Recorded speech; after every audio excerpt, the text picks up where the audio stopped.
Welcome to the Alien Probe Podcast. When four college professors, a geologist and a chemist, a physicist and a petroleum engineer report seeing the same UFOs on 14 different occasions, the event can be classified as at least unusual.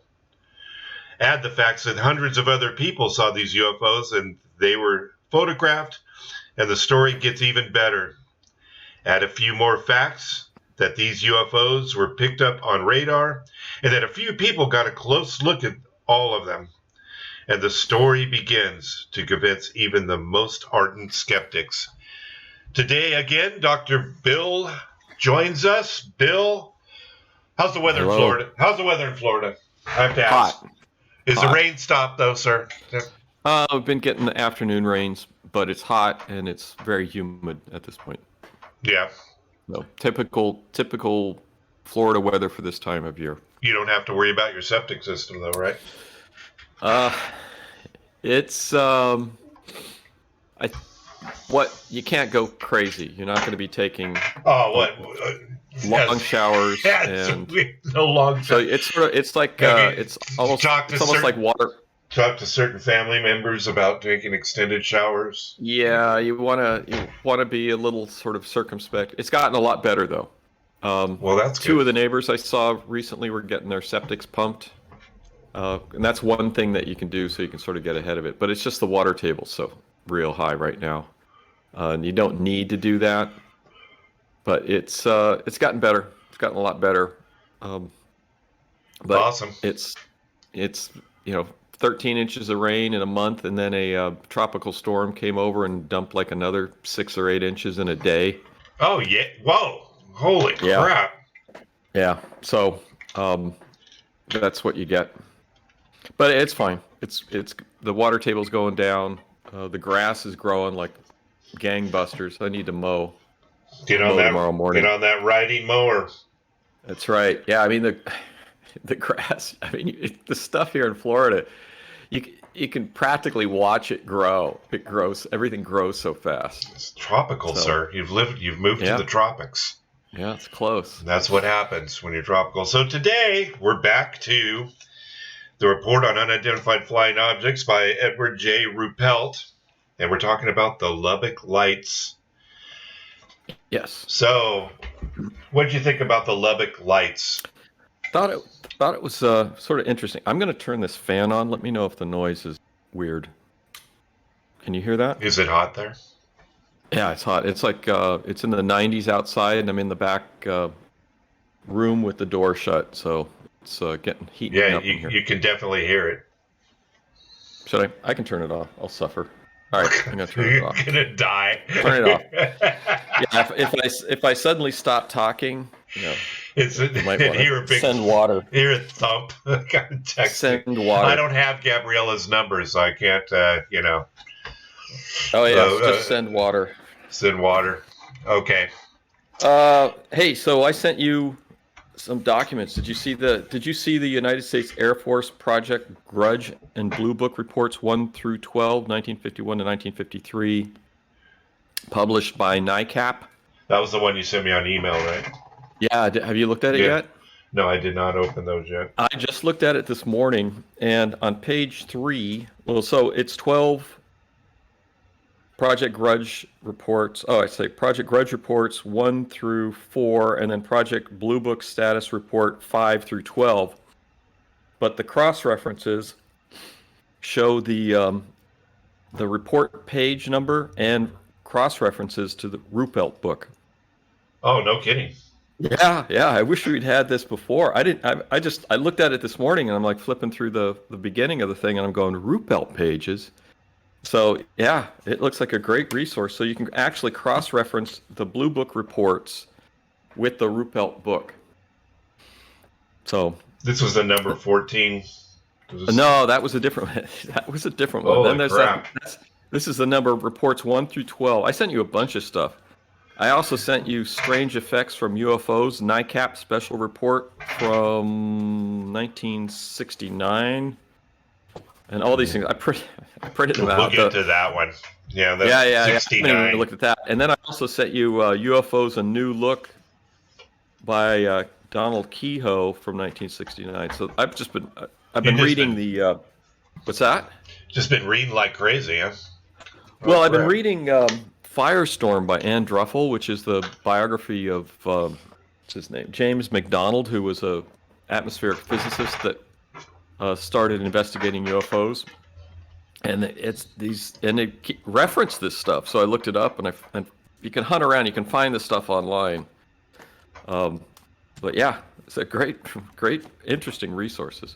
I wonder if anybody's ever really tied all this together. It's weird because we have all this sporadic information that even you have, as an excellent researcher, have brought forth, and it's like there's nothing to tie all this together. We're tying this together more than the outside. It's weird. It's sporadic all over the place.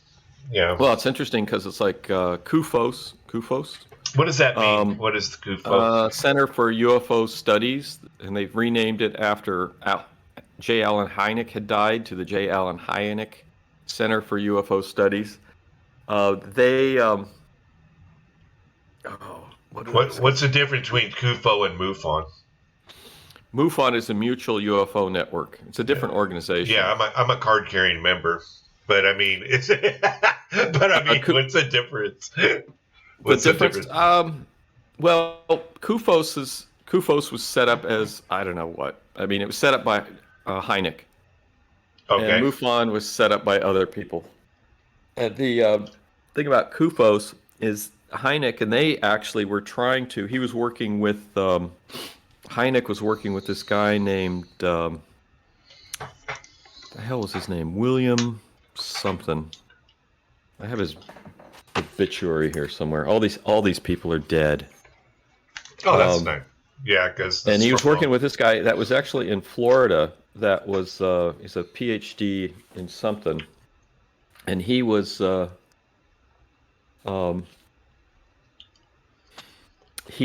setting up a computer database, and apparently, well, it's not really a database. And like CUFOS, I think you can buy or download. I might want to buy.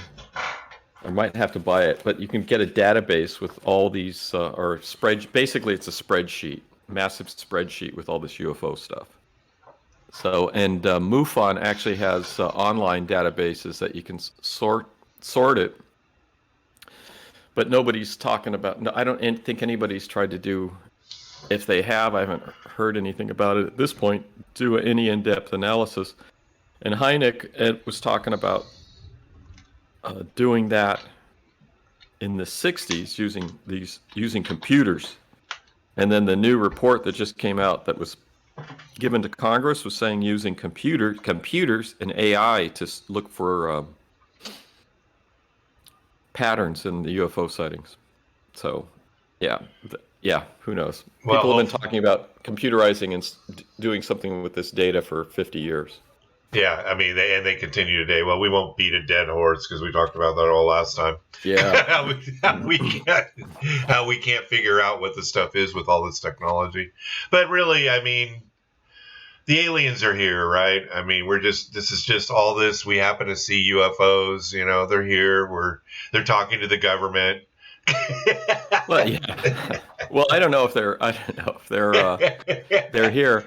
And that's why we're disavowing any information as to the UFOs, because we don't want that to lead to the truth that, the government knows, and the government, they're working with the government, and, Trump is an alien. No, Trump could be an alien, I suppose. Yeah. I saw this great video that some person put up on a video of Jeff Bezos. And yes. This person was saying that he was a reptilian, and there was a face peering out of his neck. Ah, hell yeah! It's hysterical. Oh yeah, it was great. It's hysterical. Speaking of Bezos, we have to talk about the rocket launch, right? The 10-minute carnival ride. Yeah, was it really a trip into space, Bill? That's the question. It was 65 miles up. Technically, it is space. The FAA did something I think was really chicken shit on the same day that Bezos did this. The FAA you could get a civilian astronaut pin if you flew over 50 miles. They in the changed atmosphere. it. They changed They it. changed it. They changed it that day that Bezos did his flight, and they changed it so you can get the civilian astronaut pin, but you have to be doing something for public safety. So basically, what they're doing is they're saying this pin only applies to test pilots, not to Bezos and So you can't tourist rockets. You can't tourist rockets. Disneyland, right? You can't buy it. Basically, Yeah. can't buy your pin anymore. You're gonna have to do something. You gotta actually earn it. Something. But and I think it was for Bezos and his brother and that lady and the kid. I think they deserved it. I mean, it's the first manned test flight of his rocket. Blue Origin. They're taking a chance. It was chicken. Yeah. I think it was chicken shit for them to do that on the day of his launch. Yes, I would agree. But you do know it what? The day after his launch. So many things the government do that screw us. Well, so whatever. Yeah, that was just. I mean, it looks very. It doesn't look good doing it that way. And then give the guy some credit. And then we can't get off the subject without discussing the design of the rocket. Oh yeah. Oh, Jon Stewart put a video up. I didn't send it to you, but about making fun of all these guys in their rockets, and they all look like penises, and they have like a Zuckerberg rocket, and they're in space shooting lasers at each other, and Bezos, and they had the guy from Seinfeld. I can't remember his name. The bald guy from Seinfeld was playing Bezos. Oh my God! Really? Yeah. So they had all these rockets up in orbit, shooting penis rockets, shooting lasers at each other. So that's Jon Stewart made a video making fun of all these guys with the rocket ships. It's amazing. But yeah, I thought it was cool. I didn't like it that they didn't give him his astronaut pin. I mean, the guy put this together, and the people that went on the flight, I think, were taking a chance. If they wanted to do it after the fact, sure. But don't do it the day of the flight. How many miles up did you say? He went 65 miles. And 50 miles is considered, you get your astronaut pin. 50 times, it's 250,000 feet? Or what is that? I don't know my calculator. I never 50 times 5,280. So just as a point of reference, when we read about and study the past UFO sightings, where we see how far up they are, and we've determined that they look through their. How did they see that? Well, they looked through they had a telescope or the sight. What do they call that? They had there's an actual name for when they were using it for missiles and things. Yeah, for the balloon launches and things. Yeah, yeah, they had that, but we were just musing as to how they could see up that high. So maybe they're just seeing these things fly around in up space. I mean, can they see into space? We can see the space station. People have photographed the space station using telescopes. So I mean, so you can see fairly small. This space station, I don't think it's that big. It's about the size of a house. So yeah, you can take pictures of that in orbit. I don't remember how high it is, but excuse me. So the Lubbock Lights. Oh well, you didn't listen to it, but I listened to Chris Mellon, Joe Rogan, and he made I wanted to bring this up because he talked about Bob Lazar, and Joe Rogan worships the ground that Bob Lazar walks upon, but and absolutely believes his story, which I think is great. But Chris Mellon sort of gave a confirmation that Lazar actually worked at the site, Area 51, because he said that a friend of his who worked there said that Bob Lazar Chris Mellon goes, Bob Lazar's job was just to check radiation badges. And so I felt that was a confirmation. It's a secondary confirmation that he actually worked at the site. Well, and that would make sense, though, with his background, with the radiation badge thing. That would actually makes sense. But Yeah. so but probably not. Could he have seen something checking radiation badges? Well, You know, the guy that's, from my experience from the universities that I've worked at with the radiation stuff, the radiation people, Bob Lazar worked at night. So one of the things that the radiation people do, they don't just check radiation badges, they do radiation surveys. So in areas where people work with radiation, they go in there and they check things to make sure there's not contamination. So I think that if he was there as a radiation safety guy, at night, he had access to a lot of spaces, because any space that worked with radiation, he had access to it and would be going in there to do surveys. And if you're going into a lab or someplace to do a survey at night, nobody's working there, you can look at everything. You can do whatever you want. so we're thinking Lazar may not have been a reverse engineering technoid that we thought he was, possibly. I don't know. I'm taking it as if he was there as a radiation guy, I would say he had access to a lot of spaces and could see a lot of things, especially at night when people weren't working. So, I mean, you could open drawers, you can look at manuals, you could look at lab books, you could look at all sorts of stuff, and you could pretty much wander freely within the area of your purview, which would be any room that uses radiation. So, I mean, that's a possibility. There was something else that was... Oh, and then Chris Mellon said, well, I do know that his education background isn't true. And Joe Rogan said, like, he confirmed what I was speculating, is Joe Rogan said that Bob Lazar had said he had been sent to Caltech to work on some, he said, awful stuff. And was this while he was at Area S4? Or no, I would have to say this would be because he was only there for a week or two. Where did he go from S4? It was S4. But he went on a field trip with some shavings to Los Alamos, and I think that's what. Okay, that's so different. I think if he did anything at any sort of coursework or extended coursework at MIT, it was probably through his Los Alamos job, because I'm assuming that would have taken a month at least to do course, or several months to do coursework. So that's my speculation, that he may have done continuing education coursework or training at Caltech, and he just chalks it up as equivalent to a master's. No, so, like you said, yeah. Okay.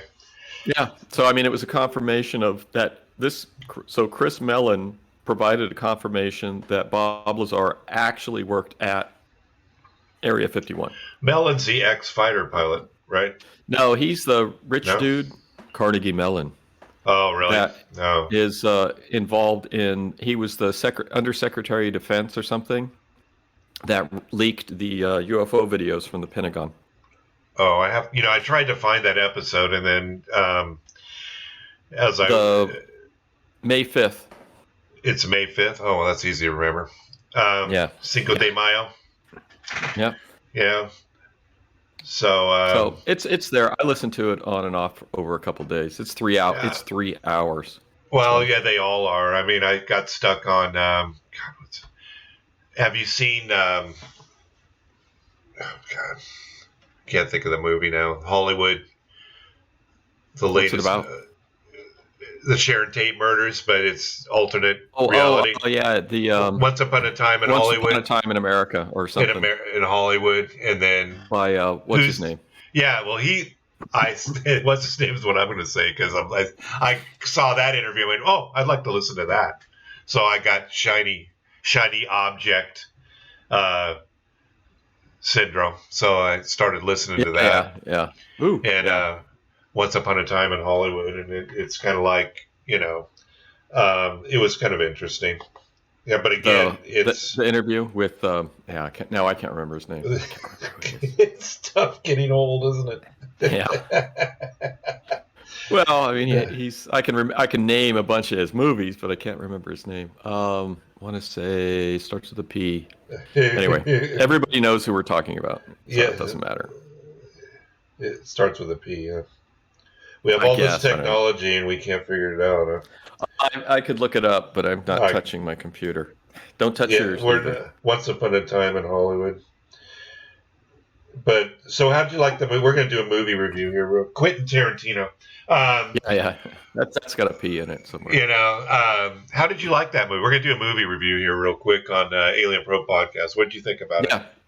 I thought it was really good. Yeah, I liked it. I thought it was great. Yeah, I thought. Do you generally like Tarantino movies? Now we're going off on movie reviews, but do you generally like Tarantino? Did you watch? I like Tarantino movies. I've seen all his movies. Pulp Fiction, all that. Yeah. I liked all his movies, but I don't like to rewatch them. Yeah. So they're great to watch the first time, and then you don't need to watch. Then I don't need to watch them again.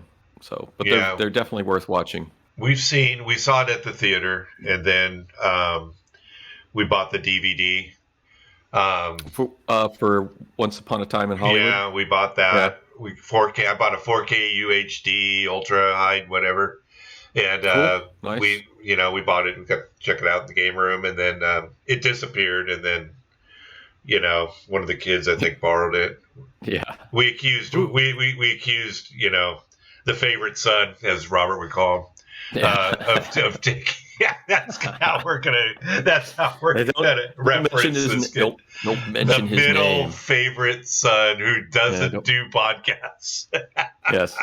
Don't mention his name. He calls me a nerd. He's like the nerd. You are such Robert's a nerd. Like, I like Robert going, oh, I knew you'd bring him up. He's going, oh, I knew you'd bring him up. In 7 seconds. It's 20. Yeah. He's like, it's 25 seconds into his podcast. He goes, yeah, you had to bring up your favorite son.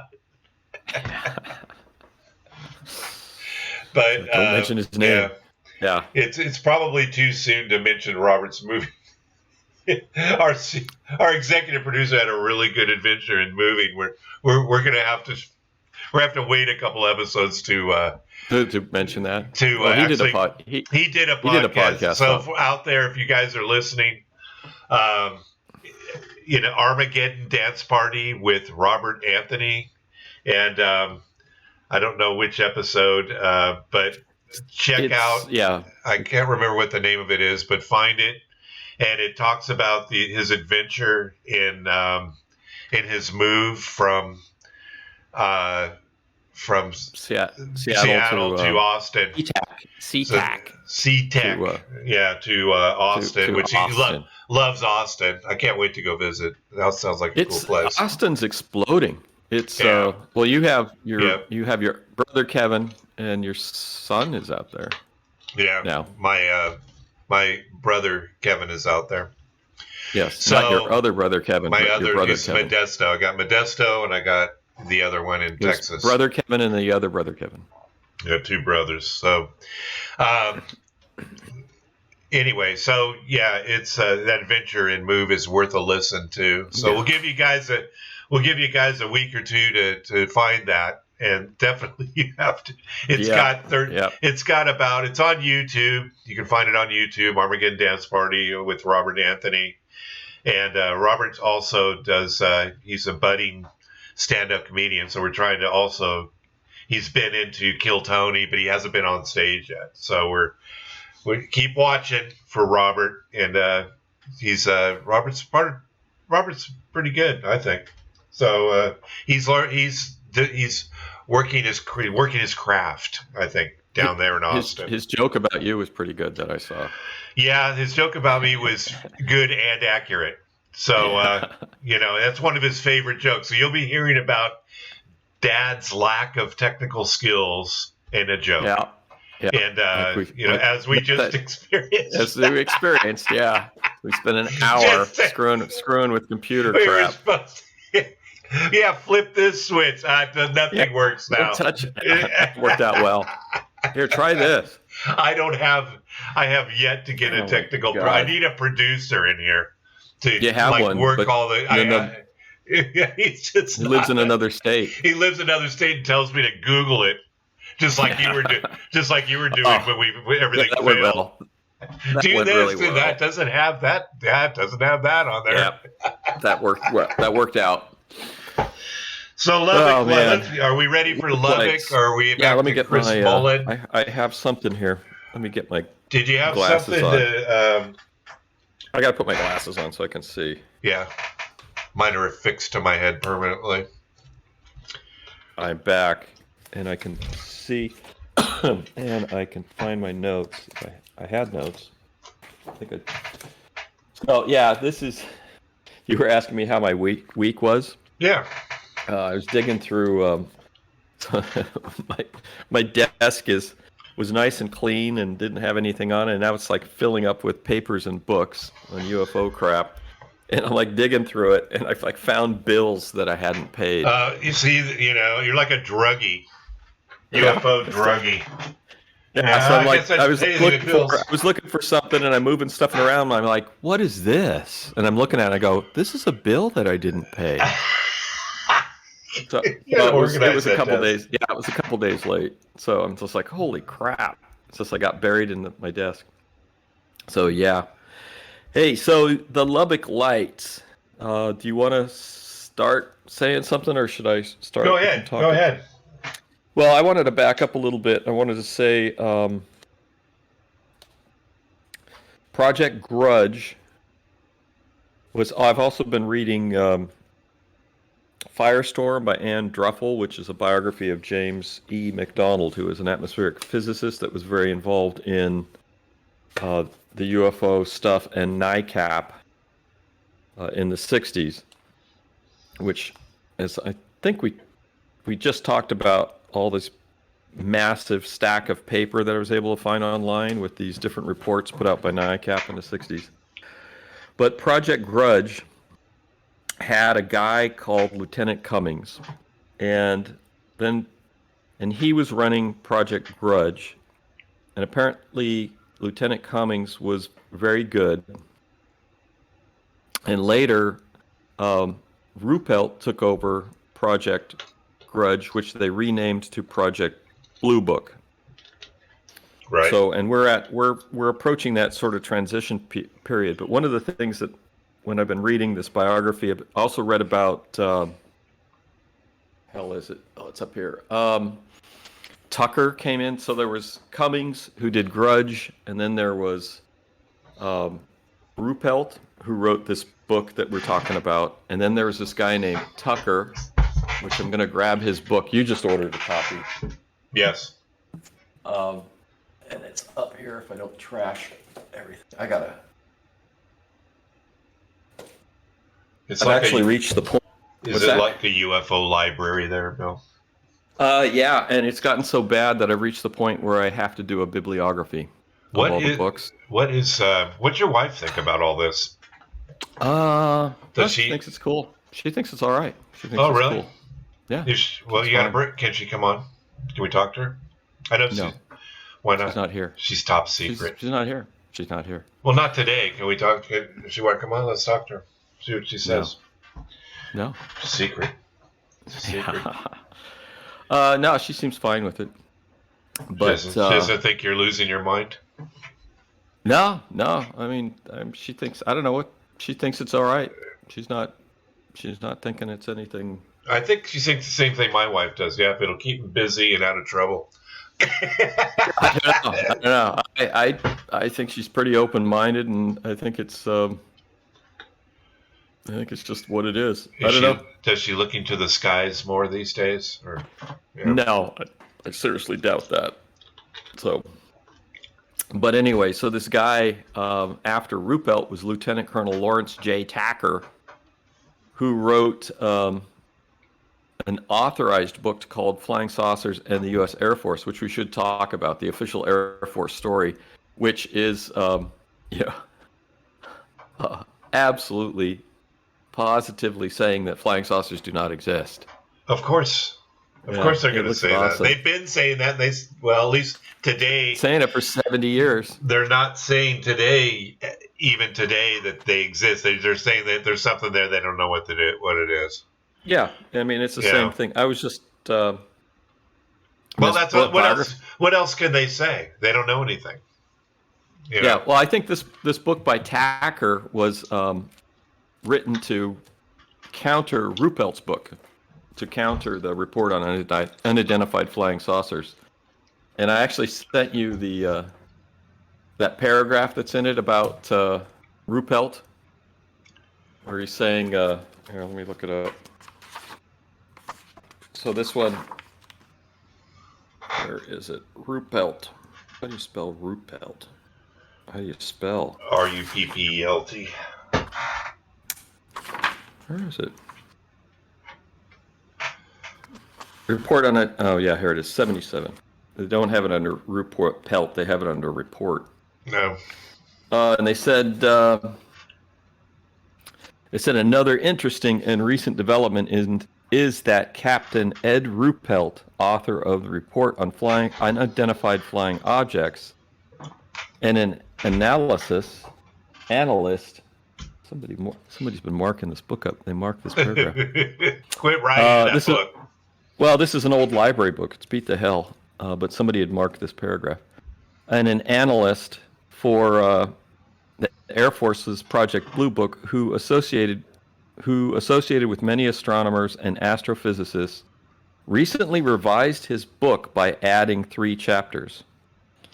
He sums up his belief by saying, even taking into consideration the highly qualified background of some of the people who made sightings, there was not one single case which, upon the closest analysis, could not be logically explained in terms of some common object or phenomena, which is absolutely untrue. And as we talked about before, Ruppelt in 1960 had been dead for a year. So that's going to be a fun read. Yeah, he died in 1959. And then in 1966, they published the copy of the report on unidentified flying objects that I have, which has an additional 3 chapters, which I did send you. Yes, we'll get to that at the end, yeah. Yeah, we'll get there in a year or so at this point. But yeah, really. The point I wanted to make about Cummings and Ruppelt compared to like Tacker, and this other guy, Quinn, I got to pronounce his name right. Quinn, who took over in the 60s, Project Blue Book. Starts with a Q. Oh, come on. Really? Oh, PQ. There we go. Quintanilla. Major Hector Quintanilla. He was in charge of Blue Book in the 1960s. Tucker and Quintanilla are lifers in the Air Force. They're career officers. Whereas right. Lieutenant Cummings and Ruppelt were essentially draftees that were activated. They were active military in World War II, and when the Korean War started, they were activated for 2 years of service. So Lieutenant Cummings left Project Grudge, and went to back to Caltech, where I guess he was going to school. And which is a big deal. And I've tried to figure out who he is, and I haven't found it, but it'll probably come up somewhere. And then Ruppelt, same thing. He was out of the Army, he was on reserve status, and they activated him for 2 years. And he came in, and that's when he worked for Project Blue Book from 51 through 53. And so these guys their career isn't dependent on them being, good or whatever. For the research into or their analysis of UFOs, whereas Tacker, Lieutenant Colonel Lawrence J. Tacker, who wrote this book on Blue Book when he worked there, after he worked there, and Quintanilla, who apparently wrote a book, which hasn't been published, about his experience at Blue Book at Project Blue Book, were career officers, career military. So so the viewpoint and the way they dealt with things was completely different than Ruppelt or Cummings, who, they're gone in 2 years. It's like, what are they going to do? Yeah. Is the book's not published? I mean, is this dude dead? Quintanilla, apparently, you know who Bigelow is? Yes, Robert Bigelow. Robert Bigelow. He had some sort of research institute. Yes, we talked about it on Skinwalker Ranch. Yeah, he was one of the owners of Skinwalker Ranch before the current owner came and took it over. Have you watched Skinwalker Ranch? I don't want to get off too for. But, the new show that they've been doing. Yeah. Yeah, it's not We've good. talked about Deb and I do Yeah. a review when we do an episode every once in a while, and we won't talk about that because we've beat it to death. Yeah, you guys should review it. I wasn't very impressed with it. I watched a couple episodes, and it's not. I don't feel it's worth my time. Time. Have you watched the Oak Island Mystery or whatever, the Secret of Oak No, Island? about the guys digging in the pit. Yeah, it's Oak Island only with UFOs. Yeah, that's what we've just determined. drag it out forever. I remember reading about Oak Island when I was a kid, and they've been doing that Oak Island thing for like 50 years now, digging in this pit or something. Yeah. You remember when I used to go to the pebble? Let's analyze it, and everyone looks shocked. I love the reaction shots. They do these reaction shots. Remember my friends that lived in Copperopolis? Did you ever go to that place? The 20 I don't think so. No. I remember we visited them 40 years ago, and the first I heard of Oak Island was in a Reader's Digest in their bathroom, and it was the story was unbelievable, and originally it started out awesome, and now they've I don't want to use the word perverted, but they're making money on it, and they're dragging it out. It's like the show on this following the Skinwalker Ranch. I don't know what Bigelow found. Did Bigelow do any movies or documentaries on it? I don't recall what he found. I don't think he's released any. Okay. I don't think he's released. They have some weird. I mean, there are some interesting things that I've seen in the current show, and the remnants of the there's like this animal pen with a watchtower or something. It got some interesting things that Bigelow might have been doing. But I can't watch it. It's just too tedious. It just seems fake. I'm sorry. It just doesn't. After I watched Oak Island, and I really watched Oak Island for years, thinking I was one of those people. They're finally gonna hit. Well, I'm sure it'd be big news. It's right around the next corner. Yeah, it's right around the 50 next feet. Yeah, and they're digging holes all over this island, and they've got metal detectors, and they find a button, and they find a coin, and did they really find it? Button. Oh my God! And then they got the swamp. They're draining the swamp. I've heard that term before. And then they do a reaction shot when they found a button, where everyone's got this like look on their face, like a button. Yeah, they think that they brought the ship on. We're going to talk about for a minute. They think that they brought this pirate ship into this swamp area and sank it. And then, so you would think that they would have been, they find timber. Oh, look, we found a piece of timber, like it's wood. And, I don't know. It just, I gave up on it. And then they came up with a Skinwalker thing, and I go, this is Oak Island all again. And we watch it only because we're UFO buffs, My wife, not so much, and she watches this because, she likes them. Yes, I do. So now, what is we should probably start talking about the chapter in the Ruppelt. Yeah, in the Ruppelt book. Okay, so the Lubbock Lights. That was. Let me go to my notes. Oh yeah. So the Lubbock Lights. There's a couple things in that chapter. One of them was that I thought was real interesting is that there was an employee of the Atomic Energy Commission, and this guy and his wife were sitting outside of their house, and they spotted a craft that had wings that were sharply swept back, almost like a V. They couldn't see the color, but they did notice there were dark bands running across the wings from front to back, and at the aft edge, which I think is the rear edge of the wings, there were 6 to 8 pairs of soft, glowing, bluish lights. And this is sort of similar to the Lubbock Lights, which were lights in a V formation, which weren't 6 to 8. The Lubbock Lights were like 18 or 20. And then his wife, this Atomic Energy Commission's wife, said it looked like an airplane without a body. They keep saying B-29 every time they reference. Every time they see something the size of a B-29 without wings. I guess they reference the size. I don't know, but these guys have this guy. Well, the researcher, I shouldn't say the researcher, the atomic scientist.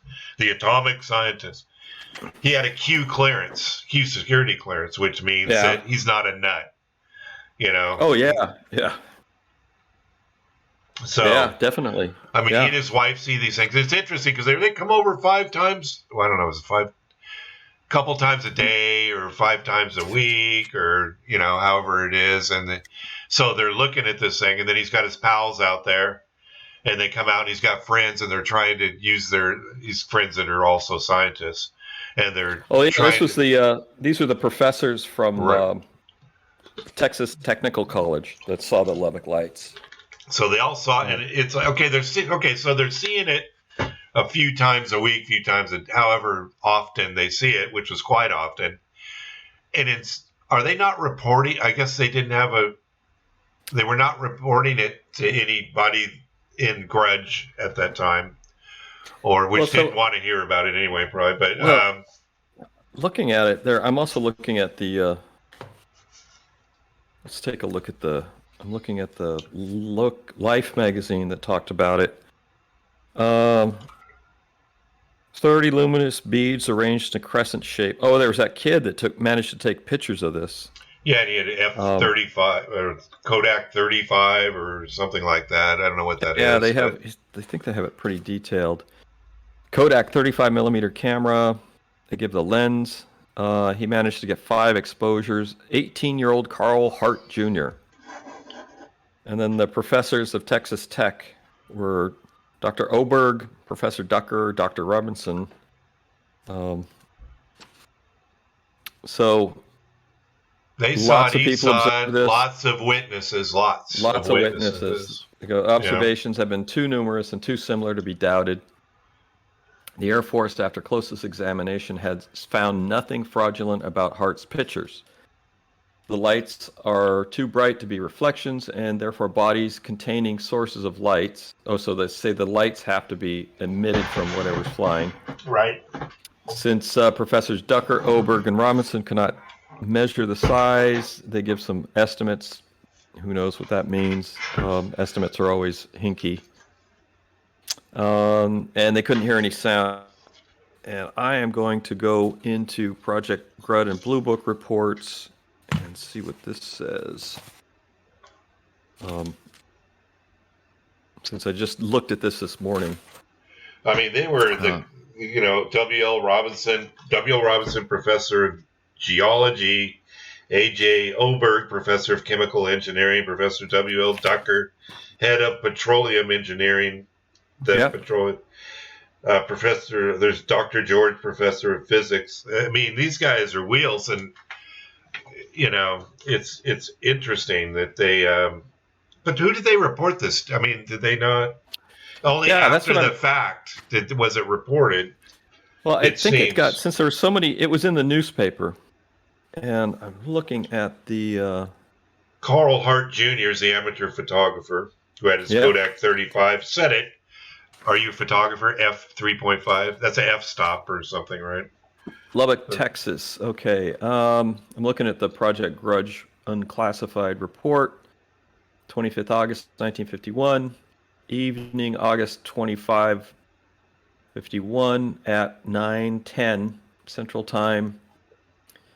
Observed a group of lights pass overhead from north to south. Same intensity, bright star, but were larger in area.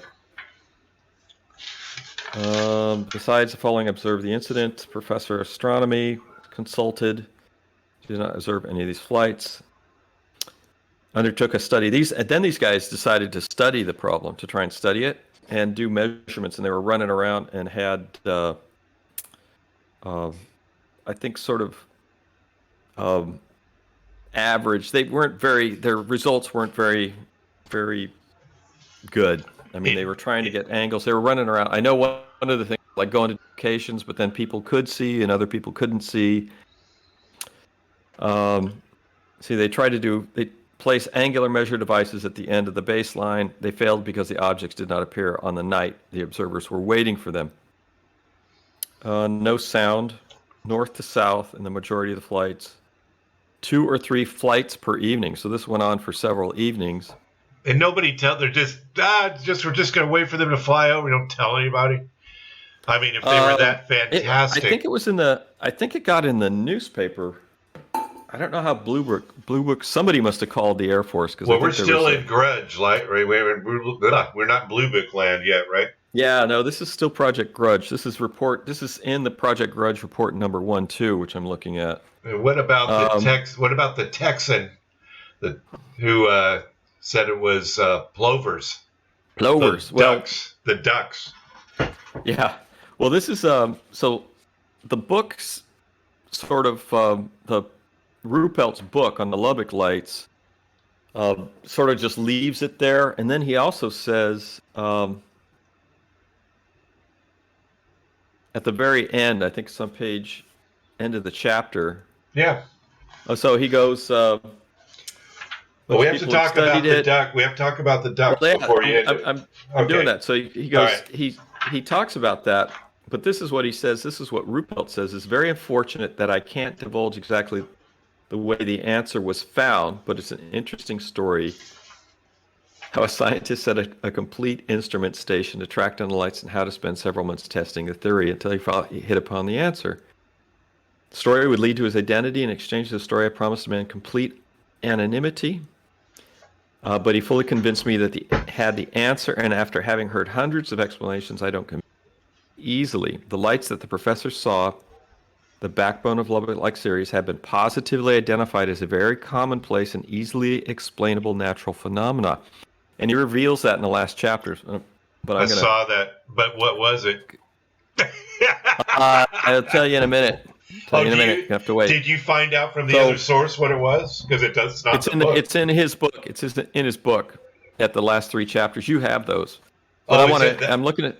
Okay, so we know the answer, but I don't know the answer because it wasn't. Yeah, I'll tell you the answer. I will tell you the answer in time. So, Project Grudge. So they were talking about they in the book, in Ruppelt's book. He just says, well, somebody saw it and they said plovers, right? And I've seen other things online and things I've read about, and then it's like the final, the sum all be all. It's like, oh, it's just plovers flying over. But in the Project Grudge unclassified report, which I have sitting in front of me right now, one school of thought of the people in the Lubbock area is that the objects were some type of migratory birds reflecting light from the city. Some people reported that they definitely knew the object. This is from the Project Grudge official report. Right. Several people reported that they definitely knew the objects were ducks because they could see wings flapping. This is very possibly that some of the people who were looking for the objects did see ducks, as there were duck flights passing over during the period. It is significant that those people who saw ducks were definitely able to identify the objects as ducks or some other type of bird because they could see the wings or heard them make a noise. However, other people were just as determined that they were not birds. The possible conclusion is that some people did see birds, but others saw some other objects. I want to make a note that these reports are probably put together by Lieutenant Cummings, right? Who, even though Grudge was set up to, make the UFO problem go away, Lieutenant Cummings was a very competent and honest evaluator of these sightings. So this continues. The report continues. The college professors do not believe the theory that the objects were birds, but they are giving the possibility more thought. If they were birds, they would have to be relatively low to give the illusion of high speed. An occasional flight of birds might pass low over the city on a clear night, but it is highly doubtful if they would continue to do this for several nights. Migratory birds usually try to keep away from cities. The federal wildlife game warden was visited, and although he not familiar with the incident, he doubted if the objects were birds. He stated that they could have been, however. The most likely suspect, if it is a bird, is a member of the plover family, which has a pure white breast. But unless there was a sudden influx of birds into the Lubbock area, the game warden doubted if they would doubted if there would be enough of these birds to make up as many flights as was observed. In the book, though, it does say, I don't know if you remember, it does say that there was a highly unusual amount of those plover activity that year, that season, more than usual. But this is directly contradicting this. The Grudge report is, of course, it is, because it's the Grudge report. But it's but the Grudge report is saying there weren't birds. That's interesting. Probably not birds. Then it was UFOs. If the photos are authentic, the objects probably were not ducks, because an experienced photographer from the Lubbock Avalanche newspaper attempted to get photos of ducks using both natural light and flash, but failed. The investigation of this incident is continuing. It is probably the most unique incident in the history of Project Grudge, in that it was observed so many times by a scientifically trained group of observers. These people are continuing to attempt to arrive at a solution. They previously lost interest after several weeks of observation because they believed that the objects was some new Air Force aircraft or missile. The photographs are now at the Photographic Reconnaissance Laboratory at Wright Air Development Center for analysis. Yeah, Wright-Patterson Air Force Base, where they're keeping everything. I'm here to tell you. Where they will disappear, along with Jackie Gleason. Right, Jackie Gleason. All right, we're gonna have to wrap it up. We still got a few more minutes.